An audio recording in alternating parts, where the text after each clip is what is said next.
Alright, so we're going to read a little bit out of the book of John about the Passover and about the Last Supper.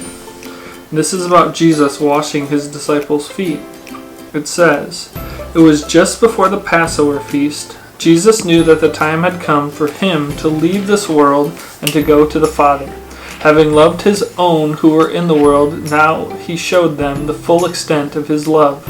The evening meal was being served, and the devil had already prompted Judas Iscariot to betray Jesus. Jesus knew that the Father had put all these things under his power, and that he had come from God and was returning to God. So he got up from the meal, took off his outer clothing, and wrapped a towel around his waist.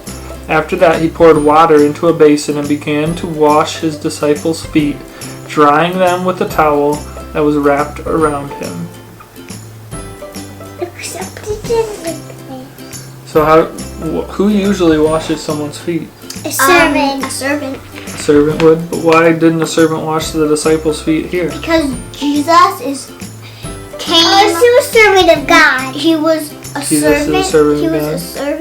He said, even though I came to be your teacher, I want to wash your feet.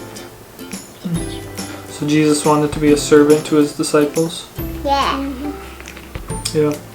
So why did Jesus say that he came to the earth? So then he could teach people about God. Yeah. What else did he do while he was here? He said that he would die on the cross to save all your sins. Yeah.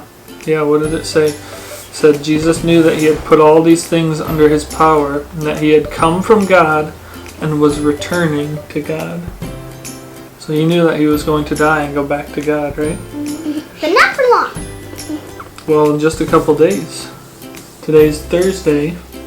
When did he die? Tomorrow is Friday. We call it Good Friday because that was the day Jesus died. Why do we call it good? Because when Jesus died, Yeah. he saved us from our sins. Yeah. It's not good that Jesus died, but it's good that he saved us from our sins, right? And then on Sunday, Jesus rose again, and that's what we celebrate Easter. Wait, what? We barely have any Easter eggs. Yeah, but Easter story isn't about eggs, is it? Good point. It's about Jesus dying for us, isn't it? And about the fact that he rose again from the dead. So, how are your girls' feet? They're pretty clean, aren't they? Yeah. Not picturing the toenails. Do you think Dad would wash your clean feet for you? Yeah. But do you think if you got your feet real dirty, Dad would want to wash them? Yeah. No, it sounds gross. Do you think the disciples' feet were dirty? Yeah. Really dirty? Yeah. How dirty? Like 1 billion% dirty. 1 billion% dirty? I say there was like a lot of stuff on it. Mud, dirt, And cow manure, Yeah. maybe camel manure. That's Gross. even worse. And what did Jesus do? They didn't live in the desert. Kind of. Yeah. He washed their feet even though they were dirty. Well, let's see if we can find some dirty feet.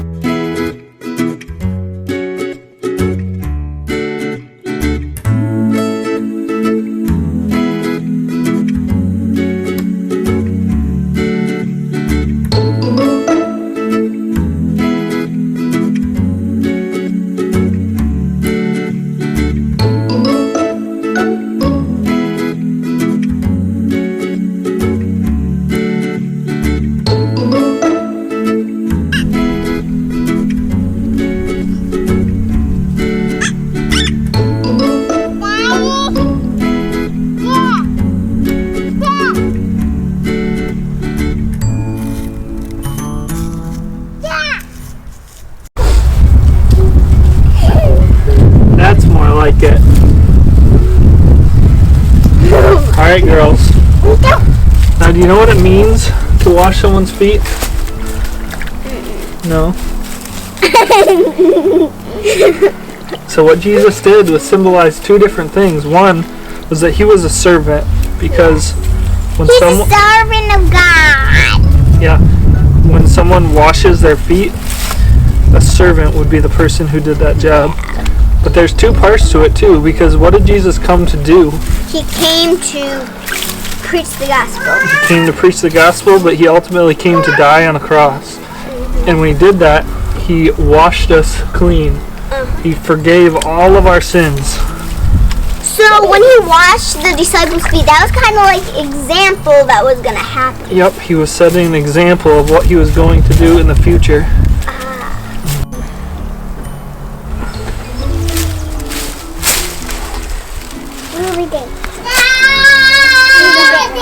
You see, the reason that a servant washes feet is because they have to get dirty themselves. Oh my goodness, that is dirty. And a person in power would never want to do that. They would never get themselves dirty. But a servant would be willing to do that. The servant would be willing to cover themselves with dirt to wash someone else's feet. Sometimes the process can be a little messy. Yeah, I can see that now. Because sometimes feet are really dirty. And there's a lot of washing that needs to be done. But Jesus said he didn't care how dirty someone's feet were. He didn't care if they had been walking through poop, they had been walking through mud, they had been walking for a long time or a short time. Didn't matter. He was willing to wash their feet no matter what. I'm a disciple. So how many disciples were there? 12. There were 12 disciples. And how many disciples' feet did Jesus wash? 11. 11, are you sure? He didn't wash Judas's feet, did he? Are you sure? I don't know. Can you believe that Jesus washed Judas's feet? What? Even the person he knew was going to betray him, he still served and washed his feet, because Jesus didn't come just to die for some people. He came to die for everyone. Even people that don't end up accepting him. He came and died for them. There is grace for all. Does it hurt a little bit? No. Sometimes when you get your feet washed and they're real dirty, Yeah, it hurt. it can hurt a little bit. Just like sometimes when God comes and takes your sins away, it can hurt a little bit. You like the dirt that you have on you. Sometimes you like the sin that's in your life, and God needs to cleanse it out of you. Sometimes it's a real hard process for him to do that. But he's willing to put the work in, be the servant, and serve and wash everyone's feet. Oh my goodness, that's dirty water. Yeah. I guess our feet was really dirty with sin. Yes, they were. Now it's time to wash. Joe, do you need your feet washed? So just here. Okay. Daddy. Should we wash your feet too? That's adorable. Does it hurt? You see your face, Mom? There. Okay. All clean. Don't be out